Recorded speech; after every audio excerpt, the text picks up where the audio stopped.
Pagkatapos ng transaksyon ng Titan Ultra at ng Magnolia Hotshots, ngayon naman kaya itong rights ni Greg Slaughter naman ang ibibigay ng Titan Ultra dito sa San Miguel. At kapalit naman yan ay itong si Jeron Teng. Isa daw yan doon sa mga pinag-aaralan ngayon itong management ng Titan Ultra.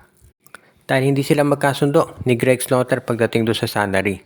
Kung matatandaan ninyo, matagal lang nag-uusap ito si Slaughter at itong Titan Ultra pero hindi talaga sila magkasundo.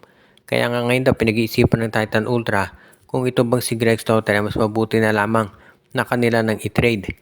Kung sa bagay, itong si Slaughter naman talaga magiging maganda yan para dito sa PBA na mapunta sa San Miguel dahil syempre ang SMB gusto niya merong isa pang big man na tutulong dito kay Junmar.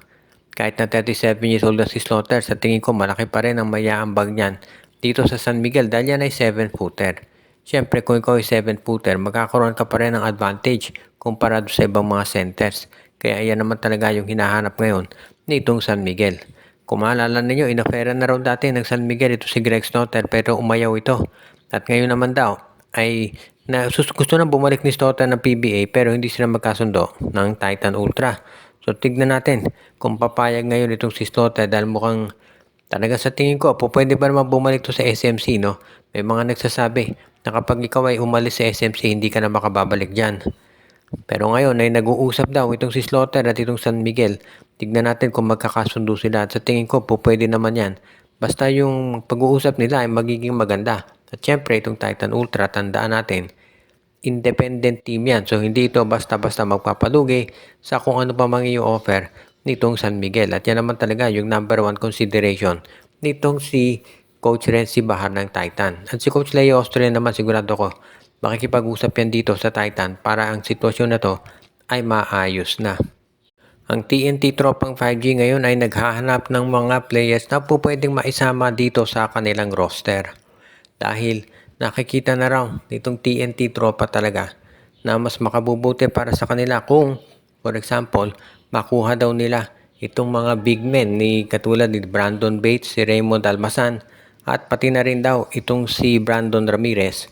Ang nagiging problema nitong koponan ni Coach Chot Reyes, madalas na i-injure yung kanilang mga big men.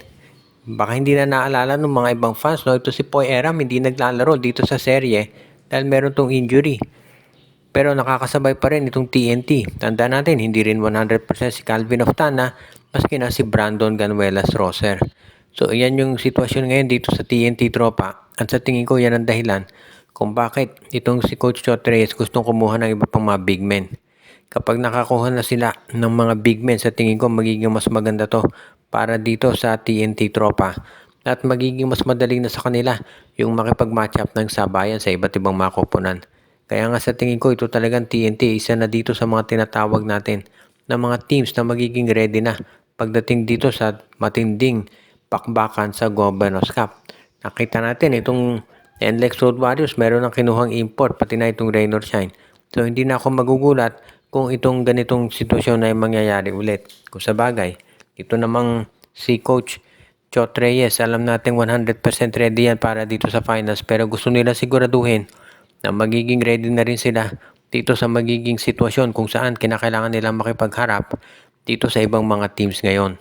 As it is, alam naman natin na magiging matindi yung diskusyon dito lalo na at gusto ng mga ibang teams na maging mas maganda yung kanilang roster.